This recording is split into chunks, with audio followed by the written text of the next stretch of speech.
UP में धारा 144 लगा हुआ है। तब वहाँ पे आपको न्यूज़ में हमेशा ये दो टर्म रहता है कि धारा 144 और कर्फ्यू, इन दोनों वर्ड में डिफरेंस क्या है, क्योंकि ये दोनों टॉपिक हमेशा न्यूज में बना हुआ रहता है। इसलिए इस दोनों का मीनिंग समझ जाइए कि दोनों में क्या अंतर है। तो धारा 144 में आप क्या नहीं कर सकते। धारा 144 में 4 से ज़्यादा लोग इकट्ठा नहीं हो सकते हैं।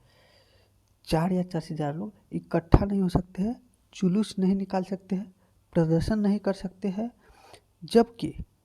जबकि सॉरी, यहाँ पे नहीं छूट गया हुआ है, नहीं कर सकते हैं। जबकि कर्फ्यू में आप घर से बाहर नहीं निकल सकते हैं, घर से बाहर नहीं निकल सकते हैं। और घर से बाहर निकलने के लिए आपको परमिशन लेना होगा प्रशासन से। इस कर्फ्यू में सिर्फ और सिर्फ इमरजेंसी चीज़ की दुकानें खुली रहती, जैसे में हॉस्पिटल खुला हुआ रहेगा, मेडिकल स्टोर खुला हुआ रहेगा। तो यानी इस दोनों में समझ जाइए कि दोनों में अंतर क्या है, धारा 144 में और कर्फ्यू में।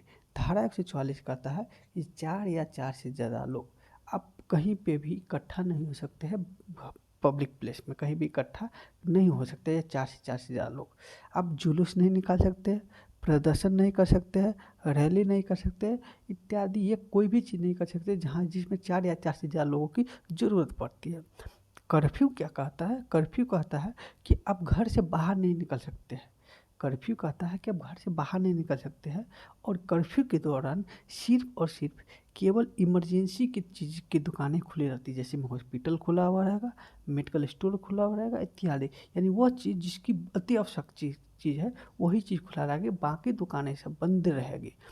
तो यानी हुआ क्या कि धारा 144 थोड़ा कम स्ट्रिक्ट हुआ और कर्फ्यू ज़्यादा स्ट्रिक्ट हुआ। धारा 144 से जब सिचुएशन कंट्रोल नहीं होता है तब जाके कर्फ्यू लगाया जाता है। तो समझिए धारा 144। अब हम थोड़ा आपको मीनिंग बतला देते हैं, रियल एक्चुअली में दोनों का मीनिंग बहुत ही आता है। धारा 144 और कर्फ्यू का मीनिंग क्या है। धारा 144 कहता है कि 4 से ज़्यादा लोग इकट्ठा नहीं हो सकते हैं, जुलूस प्रदर्शन नहीं कर सकते, वही पॉइंट। दूसरा पॉइंट कहता है कि धारा 144 कब लगाया जाता है। धारा 144 कब लगाया जाता है।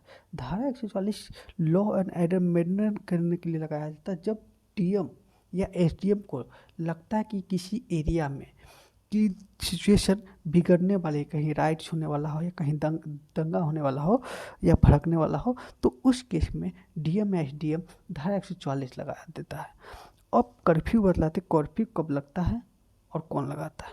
तो कर्फ्यू में भी घर से बाहर नहीं निकल सकते, घर से बाहर निकलने के लिए आपको परमिशन लेना होगा, वही सेम पॉइंट।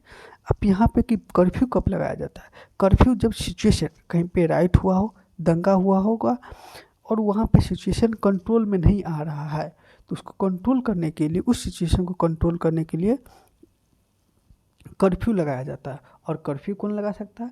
कर्फ्यू केवल डीएम या एसडीएम ही लगा सकता है, केवल डीएम और एसडीएम ही लगा सकता है। दोनों में समझ गए कर्फ्यू द्वारा। Thank you.